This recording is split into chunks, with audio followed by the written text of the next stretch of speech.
കേരളത്തിൻ്റെ തലസ്ഥാനം തിരുവനന്തപുരം. BJP ആദ്യമായി കേരള നിയമസഭയിലേക്ക് അക്കൗണ്ട് തുറന്നതും തിരുവനന്തപുരത്ത് നിന്നാണ്. നേമം നിയമസഭാ മണ്ഡലത്തിൽ നിന്നും. ഇത്തവണ BJP പ്രതീക്ഷിക്കുന്നത് 3 മുതൽ 4 സീറ്റുകൾ വരെയാണ് തിരുവനന്തപുരത്ത് നിന്നും. പ്രത്യേകിച്ചും അവരുടെ പ്രധാനപ്പെട്ട സ്ഥാനാർത്ഥികളെല്ലാം തന്നെ തിരുവനന്തപുരത്താണ് മത്സരിക്കുന്നത്. നേമത്ത് BJPയുടെ സംസ്ഥാന അധ്യക്ഷൻ രാജീവ് ചന്ദ്രശേഖറും, കഴക്കൂട്ടത്ത് V മുരളീധരൻ മുൻ കേന്ദ്രമന്ത്രി, ഇതിനെല്ലാം പുറമെ കാട്ടാക്കടയിൽ PK കൃഷ്ണദാസ്, അങ്ങനെ തുടങ്ങി പ്രമുഖരായ സ്ഥാനാർത്ഥികളെല്ലാം തന്നെ തിരുവനന്തപുരത്ത് മത്സരിക്കുന്നുണ്ട്. നമ്മൾ പോകുന്നത് നിയമസഭാ തെരഞ്ഞെടുപ്പുമായി ബന്ധപ്പെട്ട അവലോകനത്തിലേക്ക്. സ്ഥാനാർത്ഥി സാധ്യത. കേരളത്തെ സംബന്ധിച്ചിടത്തോളം തെരഞ്ഞെടുപ്പിൽ ഏറ്റവും കൂടുതൽ ശ്രദ്ധ പിടിച്ചു പറ്റുന്ന മണ്ഡലങ്ങളിൽ ഒന്നാണ് തിരുവനന്തപുരം. തിരുവനന്തപുരത്തെ സംബന്ധിച്ചിടത്തോളം, തിരുവനന്തപുരം ജില്ലയെ സംബന്ധിച്ചിടത്തോളം 14 നിയമസഭാ മണ്ഡലങ്ങളിൽ കഴിഞ്ഞ പ്രാവശ്യം 10 ഇടങ്ങളിലും CPIM വിജയിച്ചു. മൊത്തം 14 മണ്ഡലങ്ങളിൽ ഇടതുമുന്നണി 13 വിജയിച്ചു എന്നുള്ളതാണ് ഏറ്റവും വലിയ പ്രത്യേകത. ഒരിടത്ത് മാത്രമാണ് കോൺഗ്രസിന് വിജയിക്കാൻ കഴിഞ്ഞത്. പക്ഷേ തദ്ദേശ ഭരണ തെരഞ്ഞെടുപ്പിൽ എല്ലാം മാറി മറിയുകയായിരുന്നു. തലസ്ഥാനത്തിൻ്റെ കോർപ്പറേഷൻ NDA പിടിച്ചു, അതായത് BJPക്കൊപ്പം നിന്നു. 50 സീറ്റുകളുമായി തിരുവനന്തപുരം കോർപ്പറേഷൻ പിടിച്ചത് വലിയൊരു ചരിത്രമായി മാറി. ഈ ചരിത്രം ഉൾക്കൊണ്ടുകൊണ്ടാണ് ഇപ്പോൾ BJP വലിയ തരത്തിലുള്ള അവരുടെ പ്രതീക്ഷകൾ പങ്കുവയ്ക്കുന്നത്. 3 മുതൽ 4 സീറ്റുകൾ വരെ തിരുവനന്തപുരം ജില്ലയിൽ നിന്ന് നേടുമെന്ന്. അങ്ങനെയാണെന്നുണ്ടെങ്കിൽ ആ മണ്ഡലങ്ങളിലെ അവരുടെ പ്രതീക്ഷകൾക്കുള്ള പ്രധാനപ്പെട്ട കാര്യങ്ങൾ എന്തൊക്കെയാണെന്ന് പരിശോധിക്കാം. പ്രത്യേകിച്ചും നേമം മണ്ഡലത്തെ സംബന്ധിച്ചിടത്തോളം തിരുവനന്തപുരം കോർപ്പറേഷനുമായി ചേർന്ന് കിടക്കുന്ന ഒരു സ്ഥലമാണ്. ആ കോർപ്പറേഷനിൽ മത്സരിച്ച ഒട്ടുമിക്ക ആളുകളും ഈ നേമം മണ്ഡലവുമായി ബന്ധപ്പെട്ട വാർഡുകളിലായിരുന്നു. അവരെല്ലാം തന്നെ വിജയിച്ചു. കഴക്കൂട്ടത്തും അത്തരത്തിൽ വിജയം വരിക്കുവാൻ BJPക്ക് കഴിഞ്ഞു. ഇനിയുള്ളത് കാട്ടാക്കടയാണ്. കാട്ടാക്കടയിലും വലിയ പ്രതീക്ഷ പങ്കുവയ്ക്കുന്നു. പ്രത്യേകിച്ചും അവിടെയും തെരഞ്ഞെടുപ്പുകളിൽ, തദ്ദേശ ഭരണ തെരഞ്ഞെടുപ്പിൽ വലിയ തരത്തിലുള്ള വിജയം വരിക്കുവാൻ BJPക്ക് കഴിഞ്ഞിട്ടുണ്ട്. പക്ഷേ CPM സംബന്ധിച്ചിടത്തോളം അതല്ല. അവരുടെ ഏറ്റവും വലിയ പ്രസ്റ്റീജ് മത്സരം നടക്കുന്നത് തിരുവനന്തപുരം ജില്ലയിലാണ്. കഴിഞ്ഞ പ്രാവശ്യം മത്സരിച്ച 10 ഇടങ്ങളിലും വിജയിക്കുവാനുള്ള തയ്യാറെടുപ്പ് ആണവർ. പക്ഷേ ഇത്തവണ ഒരു മാറ്റം കൂടിയുണ്ട്. 14 ഇടങ്ങളിൽ ആ 2 മണ്ഡലങ്ങൾ, അതായത് കോവളവും ഒപ്പം തന്നെ തിരുവനന്തപുരവും തിരിച്ചു വാങ്ങണം, അല്ലെങ്കിൽ ഘടാകക്ഷികളിൽ നിന്ന് തിരിച്ചെടുക്കണം എന്നൊരു നിർദ്ദേശം പാർട്ടിയുടെ യോഗങ്ങളിലെല്ലാം തന്നെ വന്നിട്ടുണ്ട്. അതുകൊണ്ട് തന്നെ ഒരു പക്ഷേ പാർട്ടി ഇത്തവണ 12 ഇടങ്ങളിൽ മത്സരിക്കാൻ സാധ്യതയുണ്ട്. അതിൻ്റെ അന്തിമഘട്ടത്തിലേക്ക് വന്നിട്ടില്ല. മാത്രവുമല്ല, മറ്റൊരു പ്രധാനപ്പെട്ട കാര്യം, CPI കഴിഞ്ഞ പ്രാവശ്യം ഒരു സ്ഥലത്താണ് മത്സരിച്ചത്. ആ ഒരു സ്ഥലത്ത് വിജയിക്കുകയും ചെയ്തു, നെടുമങ്ങാട് മണ്ഡലത്തിൽ. ഇനി നമുക്ക് സാധ്യതകളിലേക്ക് പോവുകയാണെങ്കിൽ തിരുവനന്തപുരത്ത് ആരൊക്കെ സ്ഥാനാർത്ഥികളാകും എന്ന് ചോദിച്ചാൽ ആ ചോദ്യത്തിന് കഴിഞ്ഞ പ്രാവശ്യത്തെ പോലെ തന്നെ ഉത്തരം. അതായത് കഴിഞ്ഞ പ്രാവശ്യം ആരൊക്കെയാണോ മത്സരിച്ചത്, CPIMൻ്റെ സിറ്റിംഗ് MLAമാരെല്ലാം തന്നെ ഇത്തവണയും മത്സര രംഗത്തുണ്ടാകും. CPIയുടെ സ്ഥാനാർത്ഥിയായി ഇപ്പോഴത്തെ ഭക്ഷ്യ സിവിൽ സപ്ലൈസ് വകുപ്പ് മന്ത്രി GR അനിൽ നെടുമങ്ങാട് മത്സരിക്കും. പക്ഷേ കോൺഗ്രസിൻ്റെ കാര്യത്തിലാണ് ഇപ്പോൾ സ്ഥാനാർത്ഥി നിർണയവുമായി ബന്ധപ്പെട്ട വലിയ തരത്തിലുള്ള ചർച്ചകൾ പുരോഗമിക്കുന്നത്.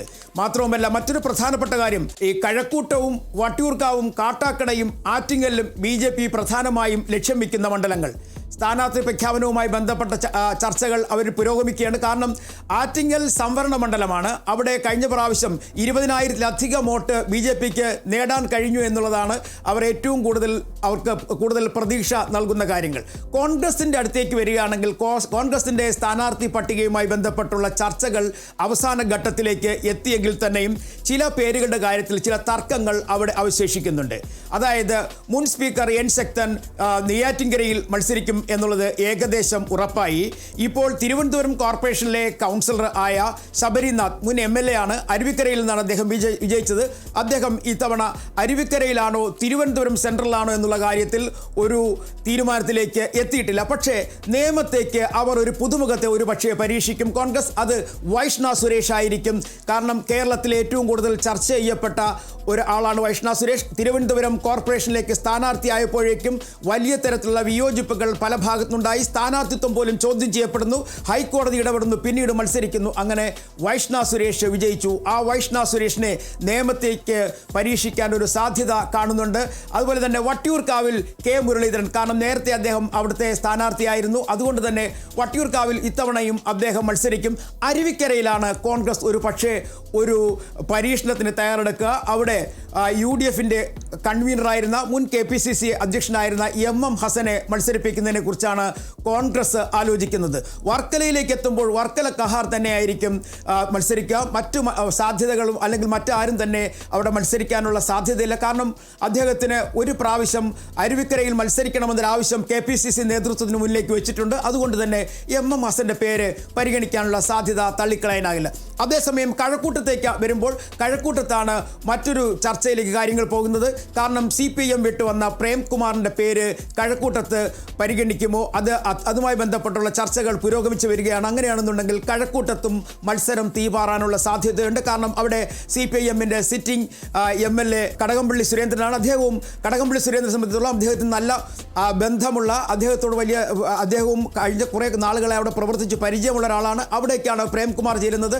ഇരുവരും കഴക്കൂട്ടംകാരാണ്. അതുകൊണ്ട് തന്നെ കഴക്കൂട്ടത്തും മത്സരം തീപാറാനുള്ള സാധ്യതയുണ്ട്. അങ്ങനെ ഇത് ഏകദേശ സ്ഥാനാർത്ഥി പട്ടികയാണ് കോൺഗ്രസിൻ്റേത്. മാത്രവുമല്ല, കോൺഗ്രസിനെ സംബന്ധിച്ചിടത്തോളം അവർ കുറേ പുതുമുഖങ്ങളെ ഇത്തവണ എത്തിക്കും എന്നുള്ളൊരു പ്രതീക്ഷ കൂടിയുണ്ട്. ഇനി നമുക്ക് നോക്കുകയാണെങ്കിൽ കഴിഞ്ഞ പ്രാവശ്യം 74.2% പോളിംഗ് ആണ് കഴിഞ്ഞ നിയമസഭാ തെരഞ്ഞെടുപ്പിൽ നടന്നത്. അതിൽ കൂടുതൽ ഇത്തവണ ഉണ്ടാകും എന്നുള്ള പ്രതീക്ഷയുണ്ട്. കാരണം ഈ തിരുവനന്തപുരം ജില്ലയിൽ മറ്റൊരു പ്രത്യേകതയുള്ളത് 2 സംവരണ മണ്ഡലങ്ങളുണ്ട്, ആറ്റിങ്ങലും ചിറയൻകീഴും. ഇത് രണ്ടും അടുത്തടുത്തുള്ള സ്ഥലങ്ങളാണ്. 2021 CPMന് ലഭിച്ചത്, അതായത് 74% പോളിംഗ് നടന്നപ്പോൾ CPMന് അന്ന് 33.2% വോട്ടുകൾ ലഭിച്ചിരുന്നു. മറ്റൊരു പ്രധാനപ്പെട്ട കാര്യം കോൺഗ്രസിനെ സംബന്ധിച്ചിടത്തോളമാണ്. കോൺഗ്രസിന് അന്ന് ലഭിച്ചത് 31%. BJPക്ക് 18.9%, CPIക്ക് 6.7% വോട്ടും ലഭിച്ചു. നിലവിൽ വോട്ടർമാരുടെ എണ്ണം 25,26,325 പേരാണ്. അതായത് പുതിയ കണക്കനുസരിച്ചാണ് ഇപ്പോൾ ഈ വോട്ടർമാരുടെ എണ്ണം വന്നിരിക്കുന്നത്. എന്തായാലും തിരുവനന്തപുരത്തെ സംബന്ധിച്ചിടത്തോളം വലിയ തരത്തിലുള്ള മത്സരത്തിലേക്ക് കാര്യങ്ങൾ എത്തിച്ചേരും എന്നുള്ളത് ഉറപ്പാണ്. കാരണം CPIMനെ കാര്യങ്ങൾ എടുത്തു പറയുകയാണെങ്കിൽ CPIMന് ഈ 10 സീറ്റുകളും വിജയിച്ചേ മതിയാകുള്ളൂ. കാരണം തെക്കൻ കേരളത്തിൽ വോട്ടുകൾ, അതിനപ്പുറത്തേക്ക് സീറ്റുകൾ അല്ലെങ്കിൽ നിയമസഭാ മണ്ഡലങ്ങൾ, ഇത് കണക്കിലെടുത്തുകൊണ്ടാണ് ആര് വിജയത്തിലെത്തും അല്ലെങ്കിൽ ആര് ഭരിക്കുമെന്നുള്ള കാര്യത്തിൽ ഒരു അന്തിമ തീരുമാനത്തിലേക്ക് എത്തുക. അതുകൊണ്ട് തന്നെ ഏറ്റവും കടുകട്ടിയായ മത്സരം നടക്കാൻ പോകുന്നത് തിരുവനന്തപുരം ജില്ലയിലായിരിക്കും. തിരുവനന്തപുരം ജില്ലയിലെ നിയമസഭാ മണ്ഡലത്തിലായിരിക്കും.